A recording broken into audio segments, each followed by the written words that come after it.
15 Things About Kate Middleton. What a life Kate leads. The Duchess of Cambridge must have so many things about her life that she absolutely loves, including her cute hubby, who's the future King of England, her adorable kids, her fabulous clothes and the exciting travel that she gets to enjoy. The glam social events must be a lot of fun, too. She gets to rub shoulders with some of the world's most interesting people. She must have quite a home, too. Anmer Hall, a 10-bedroom mansion in Norfolk, sounds comfortable, right? However, there's surely a downside. Kate is pretty reserved in general, so she doesn't give a lot away when it comes to her inner world and any issues that she may have with how she lives. Once in a while, though, she does let some interesting facts slip out. Today, I want to share 15 secrets she lets slip. Reading each one will give you more insight into who she is as a person, as well as the upside and downside of being a duchess in the House of Windsor. You probably won't be surprised to discover that she has a lot of same fears that the rest of us do. She also wastes some time on superficial stuff, like clothes and makeup, just like so many of us, including me, do. She's a real woman, rather than a royal doll. She doesn't always feel confident as a mother. Just a few days ago, a big story published via Good Housekeeping showed that Kate's body language means that she's extremely protective of her son, Prince George, and her daughter, Princess Charlotte. According to experts, her body language also shows that she's a loving and supportive mom. However, like all of us, Kate has her insecurities. She talked to a reporter at Vanity Fair and admitted that she sometimes loses confidence in her own parenting abilities. This is common and shows just how normal Kate really is, despite her high position, wealth and mega beauty. We all have at least some of the same doubts and fears. If body language experts are to be believed, Kate faces her fears daily and does a great job taking care of her kids. The kids seem really comfortable with her and with her hubby, Prince William. She has some effective beauty secrets. The Duchess of Windsor can use any nail care products, makeup brands and hair care products. Money is no object. So, what are her beauty secrets? Well, she prefers nude nail polishes. The Queen is rumored to loathe brightly colored nails. She feels that they're inappropriate for female members of the royal family. If you want Kate's nail look, try Allure Nail Enamel by Essie. It's one of Kate's fave shades. Kate also applies rosehip oil to her face to keep it soft and dewy. For foundation, she uses Bobbi Brown Long Wear Even Finish Foundation, the dark brow kit from Bobbi Brown, Urban Decay's Naked Eyeshadow Palette, a liquid eyeliner from Lancome, Airliner, and Bobbi Brown Sand Washed Pink Lipstick. Bobbi Brown makeup is definitely her fave, and a makeup artist from Bobbi Brown, named Hannah Martin, helped with makeup for Kate's wedding day. Also, Kate uses a shampoo-conditioner combo which comes from Richard Ward. She also uses Kerastase hair products sometimes. Once her hair is dry, she teases the roots with a little comb to get some lift at the crown. She may be guilty of outrageous spending. Kate's rich girl lifestyle costs a bundle. From January to April 2017, she spent £57,000 on clothes. That's $77,206.50 American dollars. Kate can tell us she's a big spender without saying a word. There are journalists who work out the cost of her outfits while she's still wearing them. The prices of her ensembles are high, even when they are casual outfits. Would any of us spend less on clothes if we were in her position? Probably not. She can always use the excuse that she's scrutinized everywhere that she goes to justify her outrageous spending. It's true, after all. She is constantly photographed, whether she's on duty or not. Paparazzi follow her around, and it's to the royal family's benefit if she always looks good. I've never really seen her look bad, although she looks tired once in a blue moon. Don't we all? So her overspending clearly gets results. However, I think that she'd look good in a burlap sack. She's just a natural beauty. Beyond things to wear, what else does the Duchess of Windsor buy? She tends to embark on very costly home renovations and ritzy redecorating schemes. She also goes for deluxe facials and other lavish beauty treatments. She's possibly a bit of a diva. Did you know that some people in England refer to Kate as Duchess Doolittle? This is because she tends to do fewer walkabouts and other royal events than other members of the royal family. While it seems like Kate is everywhere, shaking hands and posing, the truth is that she gets more media attention than most other royals, so it just seems like she's busier than them. Rumor has it she let her inner diva out by asking her mother-in-law, Queen Elizabeth II, to allow her a longer than average vacation. I wonder if Meghan Markle will be really gung-ho and do a ton of walkabouts and royal events. Will this make Kate look bad? According to a People story, Charles did the most events in 2017. In number 2 position is his sister, Princess Anne. They are the children of K2, who is known for her dedication to royal duties. The Queen is quite elderly now, and Prince Philip has basically retired from public life, so her adult children are stepping in and representing the House of Windsor. Of all of the royals, including Prince Harry and Prince William, Kate attended the fewest engagements. She's had hypnotherapy. Sometimes, Kate reveals stuff to girlfriends and these friends go to the press. Kate slipped up by letting her childhood friend, Jessica Hay, know that she got hypnotherapy to try to relieve her terrible morning sickness.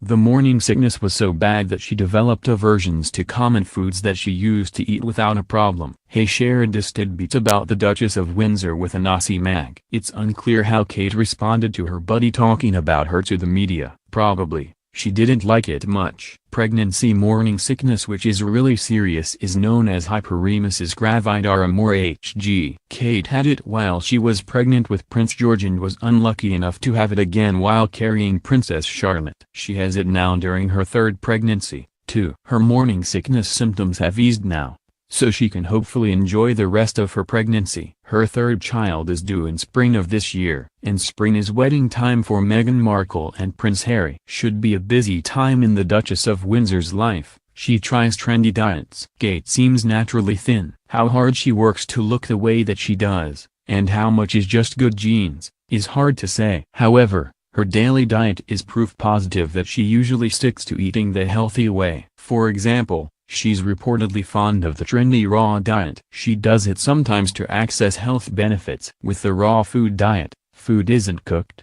so it doesn't lose nutrients. There are plenty of raw food fans out there and they rave about the diet's advantages. Kate goes for gazpacho, ceviche and goji berries when she's eating the raw food way.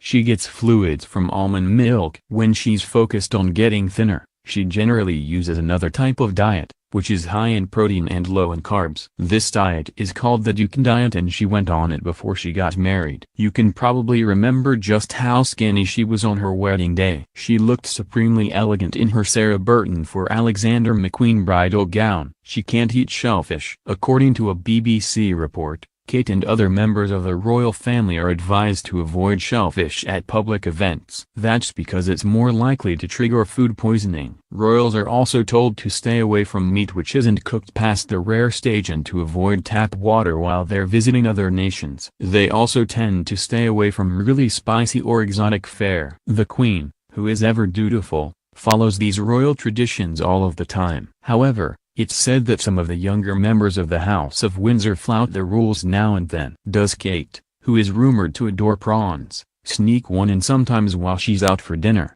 clad in one of her floor-length, formal gowns? It's safe to say that most people and organizations who are hosting the royals know the rules. The royal family has staff members who make sure that these rules get communicated. So, the temptation to eat banned foods at events probably doesn't come up too much. She is extremely weight conscious. The tabloids have printed stories about Kate's bulimia. If she does have it, it's the same eating disorder that Prince William's mom had. Princess Diana binged and purged to stay thin. Is history repeating itself? I don't think so. Kate is undoubtedly weight conscious but has always been slim. Pictures from her teen years show the same thin and fit body that she has now. She may have gone too far with the trendy diets in the past, due to the pressures of needing to look good in public or due to a desire to feel healthier, or both. However, she's never confessed to having an eating disorder and her hubby, William, is reportedly happy when she gains a little weight.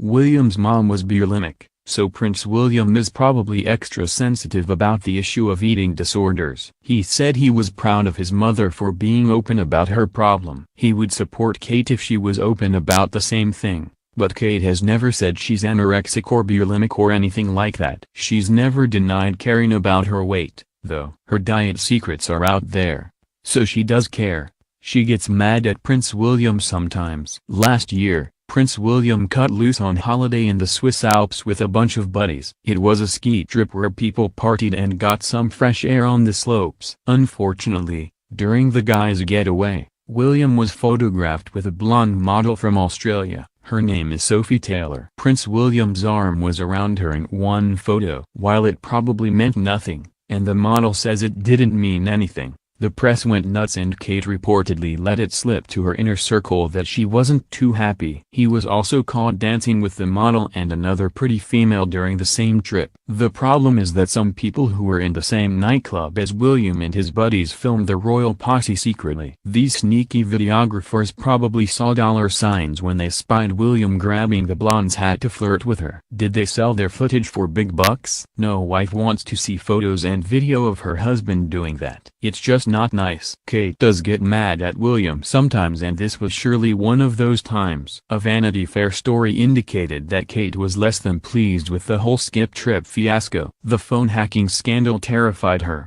Do you remember the news of the world phone hacking scandal, which happened in 2015? Lots of big celebs got hacked and their private communications were out there for everyone to see. Hackers need to grow a conscience, as they really hurt people. Kate was reportedly letting people close to her know that she was terrified by the prospect of having her own calls and emails out there in the public eye. Who can possibly blame her? Remember when Jennifer Lawrence's nude shots were hacked from the cloud and posted everywhere? No one deserves this, and the people who do it are evil. News of the World, a Britain newspaper, got some serious legal penalties for hacking celebs, including English romantic comedy king Hugh Grant. He received a substantial sum for having his privacy violated. It's a safe bet that Kate would have lawyered up, too, if the same thing happened to her. Her parents sell racy Halloween costumes for kids. Kate's parents earn money, a lot of it, by selling Halloween costumes for kids. Some people think that the girls' Halloween costumes are too racy. There was a scandal in October of 2017, when kids' Halloween costumes from their company, Party Pieces, were perceived by many as sexualizing young girls. Kate can't exactly hide the way that her parents earn money. She's open about it because there's no way not to be. She's lived a great lifestyle because her parents are wealthy, nouveau riche, but better nouveau than not at all. Due to the success of their Party Pieces business, she was probably embarrassed when this scandal struck, but philosophical about it. These things tend to blow over. There's always going to be some scandal. Parents don't have to buy the costumes for their kids if they don't want to. Kate is close to her mom and dad. Kate's mom and dad made sure that she went to the best schools, where she rubbed shoulders with Britain's elite, including Prince William, and also contributed to the $12 million tab for her royal wedding. Kate's topless photos angered the Queen. Kate is normally very careful about being proper. However, she sunbathed topless on a yacht in France, with William by her side, and paparazzi caught her with their telephoto lenses. The Queen was reportedly incensed. William and Kate sued for breach of privacy and were awarded damages. The people who took the photos and the people who published the photos had to pay because they breached Kate's privacy. According to reports from royal insiders, the Queen was pretty angry about the photos. The Queen has had to weather some bad scandals in the past, during the Diana, Charles, Andrew, Fergie years. She's trying to keep the monarchy strong, and this stuff doesn't help. It turns the royal family into a circus sideshow. Of course, Kate looks as amazing topless as she does in designer clothes. What matters is that the press invaded her privacy with zero concern for how it would make her feel. They broke the law. Naturally, Donald Trump had to weigh in on the whole thing. He figures it's no one's fault but Kate's. Kate changed her accent. In England, your accent is a big clue as to your family background and class. Kate isn't as posh as William, so she hired a voice coach, Andrew Lennox, to help her sound more like the royals do. Sadly, her voice coach, who prepped her before she wed Prince William, passed away very young, at the age of 48. Lennox helped Kate to deliver her wedding vows with more confidence. Royal weddings are so elaborate, and I don't blame her getting help to sound her best as she delivered the vows. However, I don't think that people should have to change their accents to appear more refined. It's a class issue and a sticky one. Do you believe that members of the royal family are better than us? I really don't. Even though I'm a royal watcher, I have as much respect for a hard-working single parent who flips burgers to put food on the table as I do for these royals. I love reading about them because they're part of the fabric of history and because they live in an extravagant way. Kate has to bow to blood princesses. The Queen forces Kate to bow to blood princesses and princes,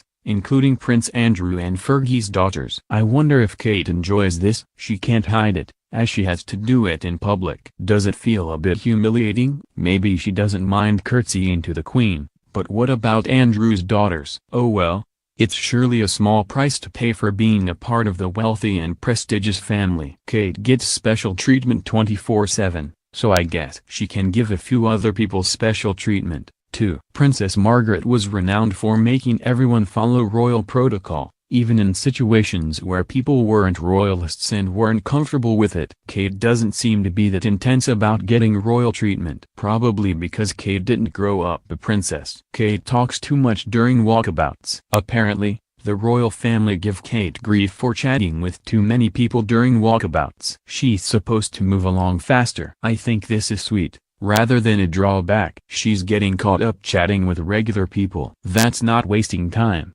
I guess she slows down the pace of these walkabouts, though. Kate has talked about this in a light-hearted, open way, so I doubt it's a really big deal. It's something that she needs to work on, but she does the smallest amount of walkabouts. Anyway, a recent NY Post story was centered on the fact that Prince Harry is now personally mentoring Meghan Markle in everything royal. This probably includes the right protocol and pace for royal walkabouts. Who knows what kind of training Kate got before she began life as the Duchess of Windsor.